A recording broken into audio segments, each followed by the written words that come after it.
Hi, my name is Julie Love. My website is julielove.com. Today I want to talk about Uber Eats and DoorDash. Right now we are currently locked down in Massachusetts, and only essential workers can go to work. And luckily, Uber Eats and DoorDash categorized as essential workers because we do deliver foods and transportation, and I'm kind of taking a break from regular Uber and Lyft due to the coronavirus, but I'm doing the Uber Eats and DoorDash. So I just want to share some experience. I've done it so far 10 days, and I've done um, about 38 hours in 10 days for Uber. Same amount like DoorDash. I alternate two apps when I'm on the road, and I've done 77 Uber Eats so far, and then 16 DoorDash deliveries so far. And I've been to so many different restaurants, McDonald's, Popeyes, which I don't usually ever go, but I go, and then sometimes I get double orders from like one restaurant, and then get two orders, and then deliver it to other people. So here and here, so it's very interesting. Usually, um, sometimes people have instructions, and then like deliver at the door, so you ring the bell and then just meet person and then deliver the food, or sometimes people come out, or sometimes people ask to deliver it at the door and then text. So both apps has option to contact the restaurants by phone or the text, and then also to the customer. So what I usually do is to sometimes let the customer know that I'm at the restaurant, but your food is not ready. So I'm just waiting, but I'm gonna be on the way soon. And then this kind of icon that you can click, I'm on my way. So there's like you can just click on it too, or you can just do customized message to your customer. Sometimes I can't find a restaurant, so sometimes I go to the restaurant, like, where are you, like, because sometimes GPS is kind of messed up. And then I usually start with familiar areas that I used to live in the town, and then I know the area, and then I know that a lot of restaurants around that area. There's like a mall that I usually get orders. So I don't turn on the app until I get to the area that I know that I get a lot of orders.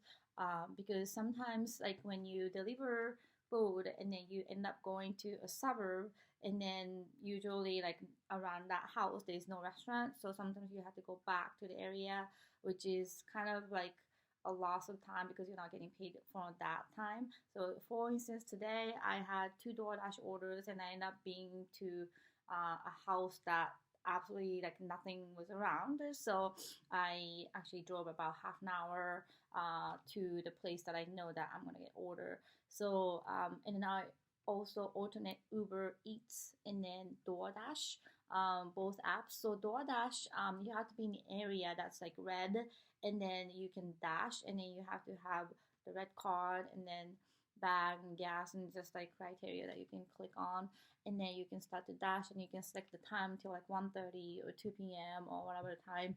And then sometimes if there's enough DoorDash drivers, then they don't let you drive. So DoorDash sometimes it's kind of like not so convenient, versus Uber Eats, where it doesn't have that restriction. You can just turn on the app, and then you can just drive anywhere.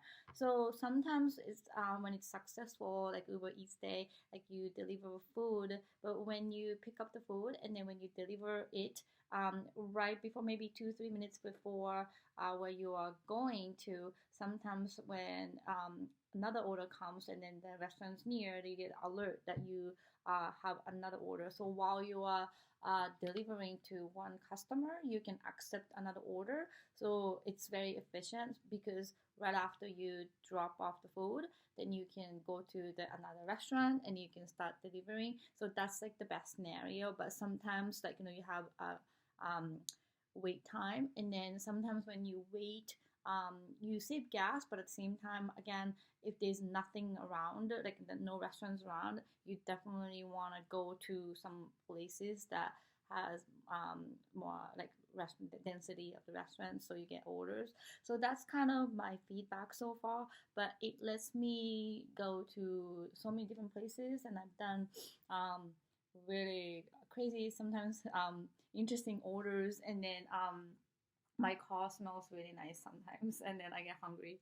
But one time I had to deliver liquor, and then I had to scan ID on the DoorDash app. So that was interesting. It never happened. So I had maybe like two hot liquor to deliver, and then I had two containers of Oreo ice cream that I have to deliver from the convenience store.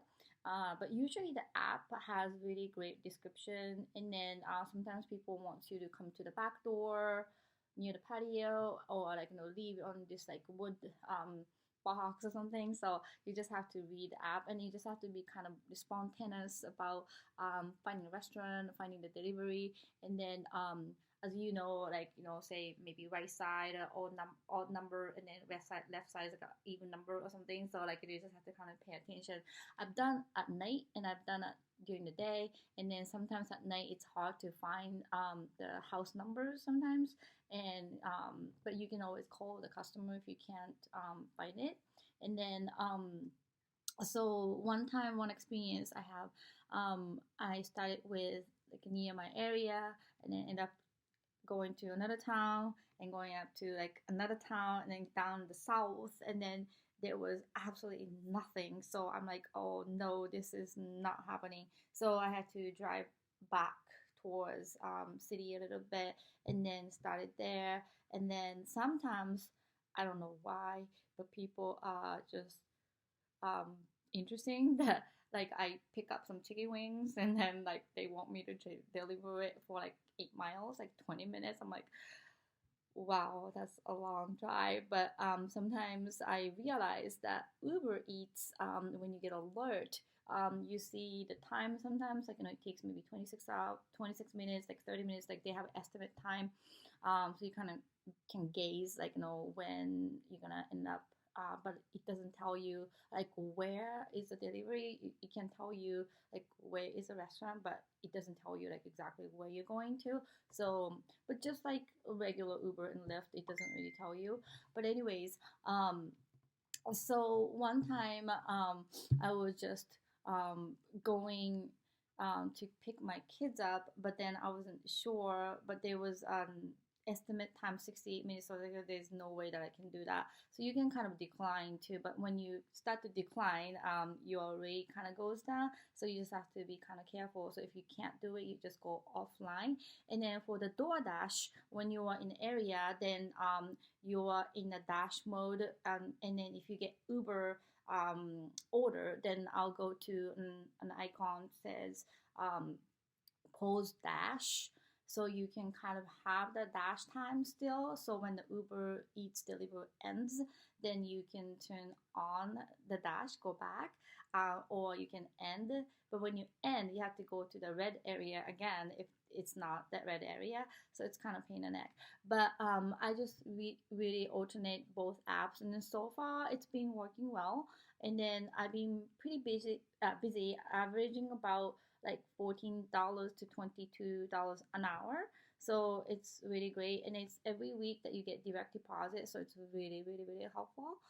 So far it's been great, and then I have noticed that when you get an order, like you get like maybe $3, $4 alert for 60 minutes, and if you like, WTF, that's like a very like little money. So I'm like, I'm not sure if I can accept it. But then don't freak out, because at the end, the Uber usually have supplement of the tip, and then also the customer tips you. So one time I got like $20 tip for like about 1.6 miles of Chinese food delivery, which I was really grateful. So you never know, but it usually takes time to get tip.